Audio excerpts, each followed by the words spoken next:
Hello all, Rakhi పండుగ వచ్చేసింది. ఈ అపురూపమైన రోజున బయట షాపుల్లో కొనే స్వీట్ల కంటే మన చేతులతో ప్రేమగా చేసి పెడితే ఆ ఆనందమే వేరు. ఎంతో రుచికరమైన juicy traditional badusha sweet recipe ఈరోజు మనం ఎంతో సులువుగా ఎలా తయారు చేసుకోవాలో చూసేద్దాం. అందరికీ ముందుగా అడ్వాన్స్ రాఖీ పౌర్ణమి శుభాకాంక్షలు. ఇప్పుడు ఒక వెడల్పాటి గిన్నెలో మైదా పిండి తీసుకోవాలి. అందులోనే కొద్దిగా ఉప్పు, బేకింగ్ సోడా వేసి బాగా కలుపుకోవాలి.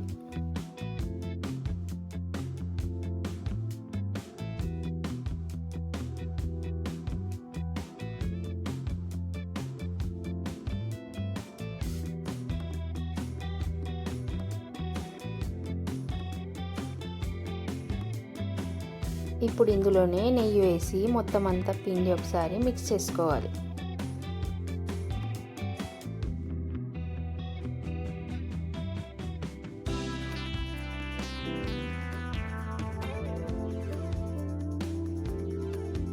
ఇప్పుడు ఇందులో ఒక పావు కప్పు పెరుగు వేసి పిండి మొత్తం కలిసేలా కలుపుకోవాలి. చాలామంది బాదుషాలు గట్టిగా వస్తాయని భయపడుతుంటారు, కానీ ఇక్కడ మనం వేసే పెరుగు, నెయ్యి వల్ల బాదుషాలు లోపల గుల్లగా బయట కరకరలాడుతూ ఎంతో జ్యూసీగా వస్తాయి. అయితే మైదాతో చేసుకునే ఈ స్వీట్ని పండుగ రోజుల్లో మితంగా ఆస్వాదిస్తే ఆరోగ్యానికి ఎలాంటి ఇబ్బంది ఉండదు.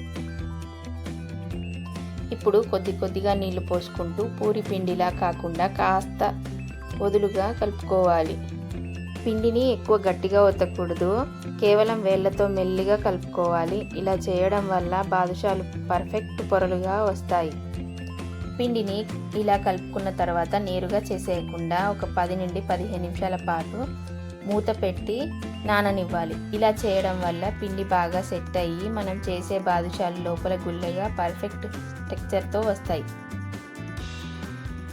చూసారా, ఇలా ఒక 15 నిమిషాలు నానిన తర్వాత పిండి చూస్తేనే మీకు అర్థమవుతుంది పిండి ఎంత చక్కగా పొరలుగా గుల్లగా వచ్చిందో. పర్ఫెక్ట్ బాదుషా రావడానికి ఇది చాలా ముఖ్యం.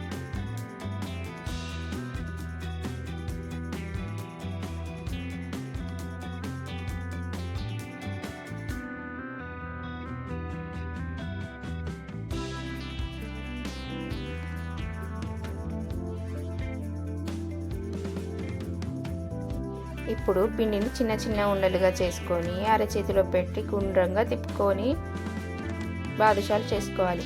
ఆ తర్వాత మధ్యలో బొటనవేలితో 2 వైపులా చిన్న రంధ్రం చేసుకోవాలి. ఇలా చేయడం వల్ల బాదుషా లోపల వరకు నూనెలో చక్కగా వేగుతాయి.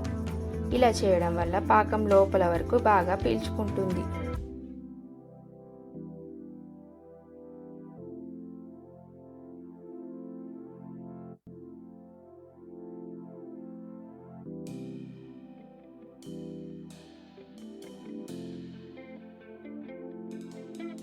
ఇలా బాదుషాలన్నీ చేసి పక్కన పెట్టుకోవాలి.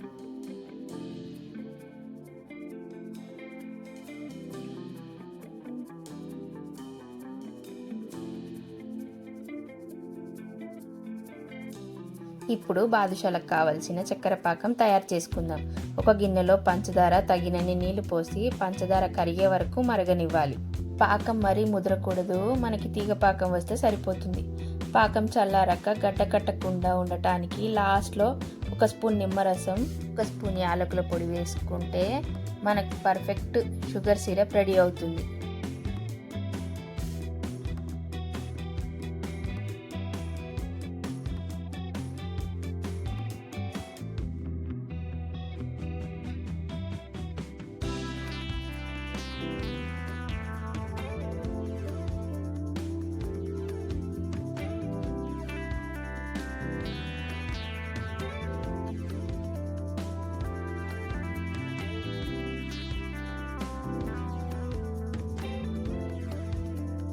ఇప్పుడు స్టవ్ మీద కడాయి పెట్టి డీప్ ఫ్రైకి సరిపడా నూనె పోసుకోవాలి.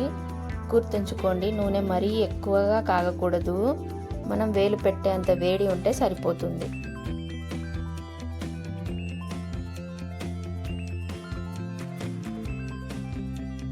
మనం తయారు చేసుకున్న బాదుషాలను నూనెలో వేసి నెమ్మదిగా వేయించుకోవాలి. ఇదే అసలైన రహస్యం.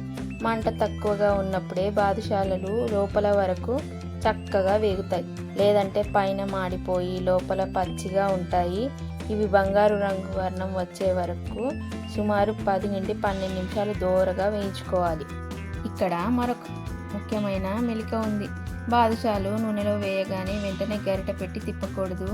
అలా చేస్తే అవి విడిపోతాయి. బాదుషాలు వాటంతటవే నెమ్మదిగా నూనెలో పైకి తేలి వచ్చే వరకు వాటిని అలాగే వదిలేయాలి. మంట తక్కువగా ఉన్నప్పుడే బాదుషాలు లోపల వరకు చక్కగా వేగుతాయి. లేదంటే పైన మాడిపోయి లోపల పచ్చిగా ఉంటాయి.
బంగారు రంగులోకి వచ్చిన వేడివేడి బాదుషాలను నూనె నుండి తీసి నేరుగా గోరువెచ్చని పంచదార పాకంలో వేయాలి.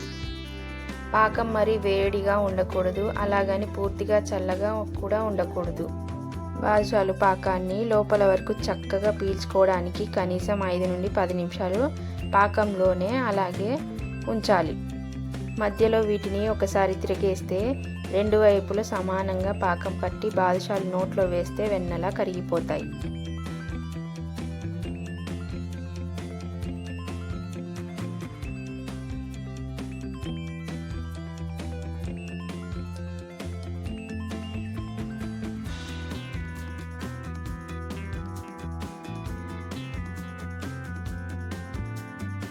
చూసారు కదా ఎంతో చక్కగా జ్యూసీగా గుల్లగా వచ్చాయో మన రాఖీ స్పెషల్ బాదుషాలు. ఈ పండుగ రోజున బయట కొనే వాటికంటే మీ చేతులతో స్వయంగా ఈ స్వీట్ చేసి మీ అన్నయ్యకి లేదా తమ్ముడికి తినిపించండి. వాళ్ళ ముఖంలో వచ్చే ఆనందమే మనకు అసలైన పండుగ. నోట్లో వెన్నెలా కరిగిపోయే పర్ఫెక్ట్ బాదుషా తయారీ విధానం మీకు నచ్చిందని అనుకుంటున్నాను. ఇంకెందుకు ఆలస్యం, ఈ రాఖీ పండగకి మీరు కూడా దీన్ని ట్రై చేసి మీ ఇంట్లో వాళ్ళను సర్ప్రైజ్ చేయండి. ఇలాంటి ఎన్నో వెరైటీ అండ్ టేస్టీ వంటల కోసం మన ఉషా కిచెన్ వ్లాగ్స్ని సబ్స్క్రైబ్ చేసుకొని పక్కనే ఉన్న గంట సింబల్ని నొక్కడం మర్చిపోకండి. ఈ వీడియో నచ్చితే తప్పకుండా ఒక లైక్ చేసి మీ ఫ్రెండ్స్ అండ్ ఫ్యామిలీ మెంబర్స్కి షేర్ చేయండి. Thanks for watching. Stay tuned for next video.